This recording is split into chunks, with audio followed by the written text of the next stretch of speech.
Что все беды в нашем государстве происходили из-за того, что из-под контроля народа выходила территория нашей страны. То есть не мы в итоге управляли этой территорией. Мы должны об этом помнить. И вот этот наш очень болезненный исторический опыт, он как бы нам подсказывает вот эти сегодняшние решения.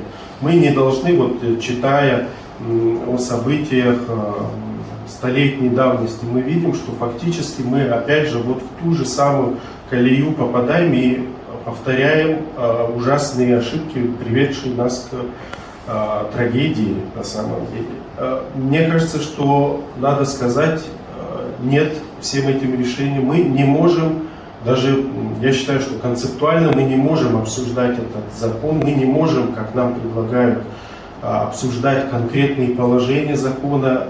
Таким образом мы как бы даем легитимность этому процессу. Нет, мы должны